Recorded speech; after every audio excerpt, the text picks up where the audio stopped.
From the Land-Grant University in Urbana-Champaign, Illinois, this is the closing market report for the 14th day of January 2026. I'm Extension's Todd Gleason.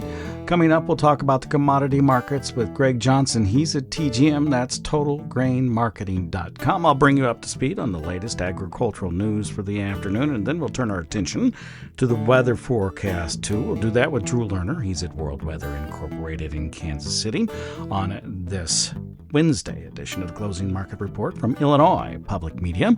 It is public radio for the farming world, online on demand at WILLAG.org. Where you'll not only find the Closing Market Report, but Commodity Week, the Opening Market Report, and so many more, as well as information from the agricultural economist, the crop scientist, and the animal scientist right here on the Urbana-Champaign campus of the University of Illinois. Todd Gleason's services are made available to WILL by University of Illinois Extension. March corn for the day settled at $4.22. It was up 2 1/4. The May futures at $4.29 3/4, 2 cents higher.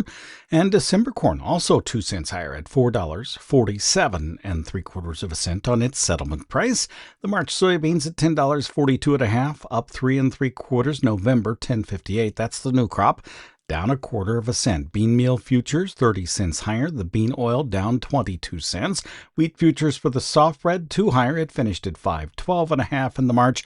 The hard red March at 5.22 1/4, up 2 3/4 cent. Live cattle futures $1.65 lower for 100 pounds. Feeder cattle down $2.42 1/2, and lean hogs up $1.45. Crude oil around 76 cents a barrel higher, and the wholesale price of gasoline just about unchanged at $1.85 6/10 cent per gallon today. Greg Johnson from TGM, that's TotalGrainMarketing.com, now joins us to take a look at the marketplace. Hi, Greg. Thanks for being with us today. Tell me about this week so far, particularly the drop in the corn market. What caused it, and what are your expectations going forward?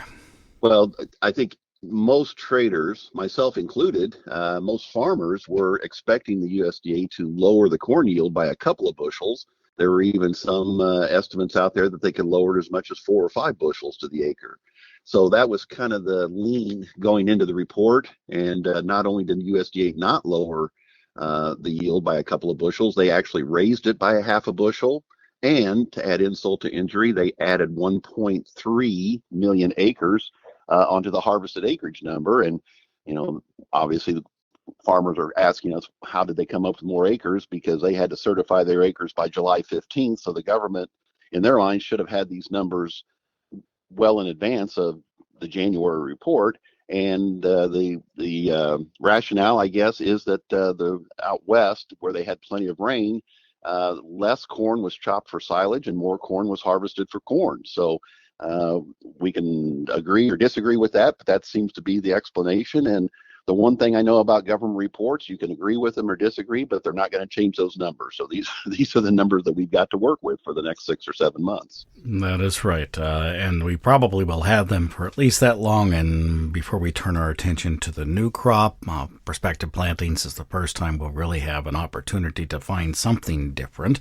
That's not until the end of March. In the mean space, I would think that the rest of January, February, and March might be a place where producers will really be in need at some point of making some sales to put money in the bank in order to make sure that they can put a crop in the ground for the 2026 growing season. What are you telling them when they call? We're telling them they have to be realistic. We have to lower our targets. If the report would have been friendly, the good news, the takeaway, the good takeaway is that farmers were willing to sell on a rally. They had offers in, so they weren't being unrealistic. I mean, we didn't have $5 corn offers in. They were looking for $4.50, and we were within 7 cents of those kind of numbers. A friendly report, and we could have bought a lot of corn. Farmers could have got a lot of corn sold. Obviously, that didn't happen. So now we dropped 30 cents since that report came out, and we probably won't get back that whole 30 cents, but you just have to be realistic and lower your offers. And, you combine The good yields that we had with not as good a price, but then there's some government money coming, and you got to add all that together and hope that's enough to pay the bills. And what do you tell them about soybeans at this point? Well, the good news is that farmers did a very good job of selling the old crop soybeans. We had $11 for old crop beans there in October, November. Farmers did take advantage of that, and now we've lost $1. We're down around 10.40 on the March futures. Again, we can probably get a small bounce at some point in time. We won't gain the whole dollar back, but if we could gain 30 cents back, we just have to be realistic and try to get the rest of the old crop beans sold on any kind of a small rally. As far as new crop is concerned, I really think we're going to see a lot more bean acres out of the United States. We know we're seeing more acres out of South America. They're not having any weather issues at this point, so it's hard to bet on that. But that's what it would take to probably see much more than a 25 to 30 cent rally. So I think just be realistic, lower your expectations. $11 beans was a good place to get some sold, and I'm glad we did. But now we have to be realistic and maybe sell the next bunch at 10.75. How about for new crop for both crops? Well, we've got time. I still look at the fact that we're extremely dry. There's very little subsoil moisture, and I know that won't influence the market anytime soon. We've had two relatively dry years the past 2 years, and we've still managed to have some very decent corn yields. So I don't think we can convince traders that, oh my gosh, the subsoil moisture is not there. To get them to run the market up ahead of time. We're probably going to have to prove it to them, and so that may take until July. So I guess we probably will have to be patient on new crop corn sales, because we probably won't see a big rally unless that March 31st acreage report shows a lot less corn acres, or B, we really do have some problems with the growing season, and both of those are several months away. So I think we just have to be patient on corn. We probably won't get a whole lot of new crop corn sold.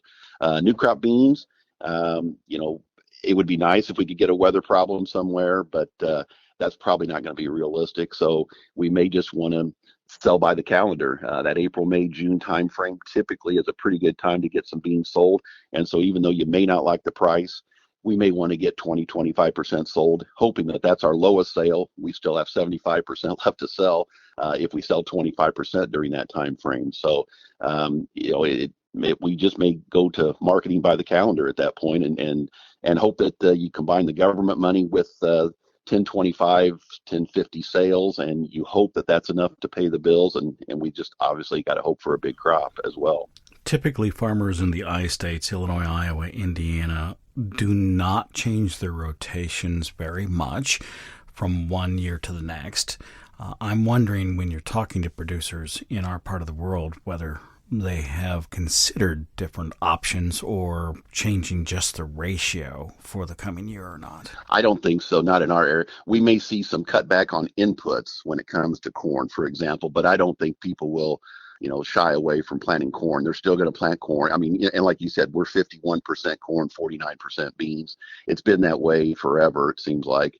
The price would really have to get out of whack, that price relationship, in order to see a shift. Where we could see the shift, though, is in the Dakotas, the Nebraskas, the Missouris, the Kentuckys, the peripheral states. That's where we saw the big increase in corn. And so, we could see those acres go back to beans this year. We had about a 4.5 to 5 million acre increase in those peripheral states, not in the I states, as you said, but in those peripheral states. So we could very well see those acres possibly go back into beans this year. So you at 85 and 95 for million acres, that is, for soybeans and corn when we get to this prospective plantings? Yeah. That 98.8, 99. I mean, I think we can lose 4 million acres of corn and get it down to 95. But the bad news is those acres have to go somewhere, and we just don't have a really profitable third crop. Even wheat is followed by double crop beans. So really it's corn or beans. And so 4 million less acres of corn means 4 million more acres of beans, unfortunately. Okay. Hey, thanks much. We'll talk with you again next week. All righty. Thanks, Todd. Greg Johnson is with TGM. That's TotalGrainMarketing.com. In today's agricultural news, we'll start with the AFBF, or the American Farm Bureau Federation's annual convention, where, speaking to farm broadcasters in Anaheim, California, Minnesota Congresswoman Angie Craig, The ranking member on the House Ag Committee said we could see a new farm bill by the November elections. Senator Bozeman has said he'd like to make sure that there are no poison pills in the bill. And that's a complicated subject in the House because there are a number of different elements of that bill that could cause, most Democrats to vote against it. There are some things that they put in could cause a number of Republicans to vote against it. And, there are some controversial things like Prop 12 that now when you've got the MAHA movement, it's a complicated situation to find a way to move forward here. What would be the easiest to get across the finish line is really take a bare bones approach. Let's make sure we get farm credit done, rural development. Let's not try to put other big policy issues that could be controversial into the bill. Craig also predicted that year-round E15 will save money, which makes that the most ridiculous thing in the world that we haven't already done this. As we well know, it's more of a regional issue than a partisan issue, but I think we're probably back to decent ground here with some conversations that have occurred recently. So I'm optimistic, and I've been optimistic before, though, and my optimism has been crushed. So, one of these appropriations bills, I think, is the best way for year-round E15 to ride. And, if I'm the Trump administration, which I would never be, I would say to myself, tariffs have caused a lot of problems. China's not coming back like we thought it would. Boy, I need to double down on export markets, on renewable fuels. Again, that was Angie Craig, Congresswoman from the state of Minnesota. Now let's move on to a proposal from the Federal Communications Commission regarding drones that could have an adverse effect on farming. Doug Rebout, president of the Wisconsin Soybean Growers Association, says there are concerns about who's manufacturing the drones. Right now, they're concerned, and understandably so, about national security, and where the majority of drones that are being used here in the U.S. are coming from China. They're concerned about security. And like I said, I understand that, but also as a farmer, this is a major tool that's really become important on farms lately. We are trying to be as proactive as we can with our seeds and our fertilizer, our chemicals and everything. Drones is a tool. It would hurt us to have to give those up because there are no or very few drones being made here in the U.S. And Rebout says there aren't enough domestic companies making drones yet to meet the growing demand. There are a few more factories in the United States that are starting to make them, but those are just ramping up and getting going. And, just like anything with technology, we're using the stuff now. We don't have the time to wait for the American-made ones, and we're hoping that the ones made here in the U.S. will have the same technology that other ones do to be able to use them. Doug Rebout is with the Wisconsin Soybean Association, and that's a quick look at today's agricultural news here on Illinois Public Media's Closing Market Report. You can find and listen to this program anytime you'd like. Up on our website, it's easy enough. Just click and play at WILLAG.org or search the Closing Market Report out by name in your favorite podcast applications, places like Apple and Spotify, YouTube, and so many more. You can check those out, too, at our website. Hit podcast and then the Closing Market Report and subscribe. You'll find all kinds of places that the Closing Market Report is available for you to download and listen to on demand.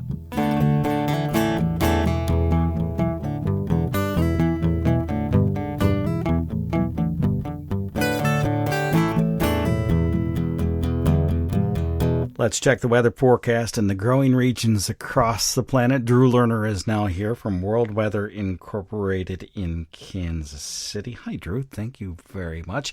I saw something on my phone today that I don't think I've ever seen from the National Weather Service. They sent out an emergency alert for a winter squall and told folks that they needed to slow down because there might be a lot of snow momentarily. Yeah. Not a lot of snow that piles up, but slow, it was just an interesting little fact. I don't know, is that something you've seen pop up before in your part of the world or as you watch weather other places? Well,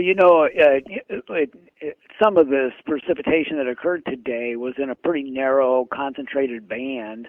And if you're flying across the highway at 70 miles an hour or whatever, and you run into one of those periods of significant snows, your visibility will drop to zero in a flash. And that can be pretty dangerous if you're on the highway. I have personally experienced that before, and it's very scary. I mean, you hit the brakes as soon as you get into it, but you have no idea who's in front of you. So that's probably something to keep in mind. That squall line is moving through Indiana right now from, we'll call it west central into northeast parts of the state. So that's probably where the greatest risk is at the moment. There's still some snow falling across parts of Illinois, but it does not look like it's as heavy as what came initially. Yeah, it sounds a bit like that. Now here, at least in the state of Illinois, and I suppose other places too, they'll initiate a dust storm warning, which is kind of the same thing. So we'll see how things run going forward. Since we're in the United States, looks like we're going to turn cold. Can you tell me about the Arctic air that's going to be dropping in on us? Yeah, we have kind of a combination of things coming together right now. A couple of weeks ago, some of the polar vortex forecast models out there were suggesting that we were going to see the polar vortex become elongated so that it extended from, we'll call it northeastern Canada back into the north central United States, and it would occur starting this weekend and go out about 5 days. And that's indeed why we're seeing this initial surge of cold. There's also a reinforcing shot of cold that's advertised to come out of the Arctic as we get into next week. And behind that is a potential for some bitter cold that is currently in Russia that may come over the pole and reinforce the cold that's going to be in Canada.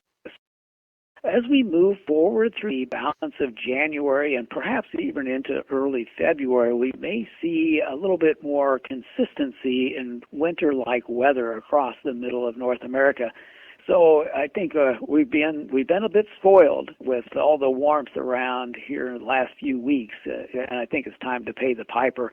But hopefully we can avoid big-time snow events. I think most of those are going to end up being the middle and North Atlantic coastal region as we go forward through this period. Let's go hunting now for issues in the global growing regions. Of course, winter wheat would be about the only thing we'd have to worry about here. Are there places that we do need to watch? Well, I think there's still a lot of folks watching and hoping that something weird will happen in South America that would move our markets in a big way. Unfortunately, I'm not the guy to talk to because it looks pretty darn good in Brazil right now. Brazil had kind of a rough go early in their growing season, and some of that early planted soybean crop, it really did have a tough time developing, and some of the yield in that crop is a little bit low. But as we go forward and we harvest more of the crop, the late soybean crop has been treated royally. It's going to yield very well. And I think what estimates we have out there on production, we may see that turned around a little bit over the next couple of weeks when people realize that they've really had perfect weather for the bulk of the crop. In the meantime, Argentina, we still have that dry bias going on in the south and parts of Buenos Aires and La Pampa in particular.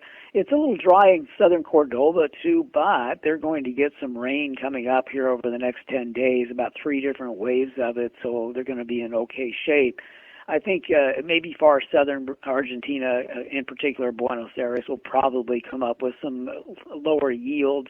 But when you step back and look at the really good conditions that are present in the rest of South America, it's going to be really hard to make that into something that folks can trade on. Anything in South Africa or Australia? You know, in Australia, their summer crops have been dealing with excessive heat recently. Last week, some of their agricultural regions were reporting temperatures of 100 to 118 degrees. It was brutal.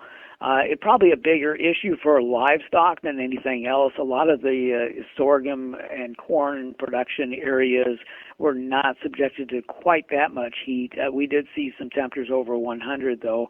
The dryland crop in eastern Australia definitely needs a drink of water. In South Africa, conditions are good in the east, but in the west they're a little dry.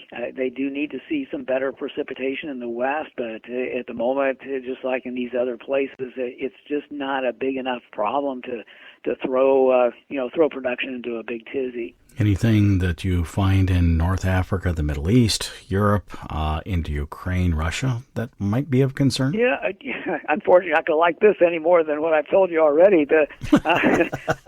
Morocco is a major durum wheat producer and has some barley and a few other crops. And the last 5 years, they've been dealing with a terrible drought. I think their water supply literally dried up, and they couldn't plant any of the winter grains in the southwest part of the country for the last 2 years, maybe 3.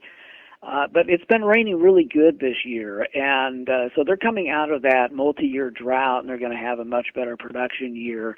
The rest of North Africa is kind of seeing more or less normalish weather. Could use a little bit more moisture in Tunisia. The Middle East, they had a terrible drought as we came into the autumn season last year. Iran, in particular, had some real serious water shortages where they were having to restrict drinking water, I think, to some degree. But over the past few weeks, we've started seeing some waves of moisture moving through that part of the world, even places as far to the west as southeastern Turkey and Syria, as well as Iraq. All of those countries have been dealing with dryness up until the last few weeks, and now we're seeing a more normal weather pattern. In the former Soviet Union, we have a lot of snow on the ground. It's very cold over there right now. They're seeing some positive and negative single-digit lows at night, but there's plenty of snow on the ground, so that's not much of an issue for them. I will tell you this, though. Underneath that snow is a saturated soil in many areas, especially from western Ukraine into the heart of western Russia. And this, just over the past week or so, they picked up on, I think, upwards to 20 inches of snow on top of that saturated soil. So if they come into spring and they've got a wet weather pattern playing out, they're going to have a mess on their hands with the melting snow and the wet ground already underneath that. So that might be fun to watch. But Europe's in fairly good shape. France has had a big recovery from their drought, and they still need much more moisture to fix the water supply, but their crops are going to get a good start in the spring. And I don't see much of an issue in China right now. They're going to get some needed moisture next week. I think that covers every place, unless you want to talk about the Arctic areas. So I think we're good. Well, we don't have to talk about the Arctic because the Arctic is going to be right down here in our backyard here over the next 10 days. Oh, I'd forgotten. It's spilling over to us. Thank you much, Drew. I appreciate it. Drew Lerner is with World Weather Incorporated. He is in Kansas City and joined us on this Wednesday edition of the Closing Market Report that came to you from Illinois Public Media. It is public radio for the farming world, online on demand at WILLAG.org. I'm University of Illinois Extension's Todd Gleason.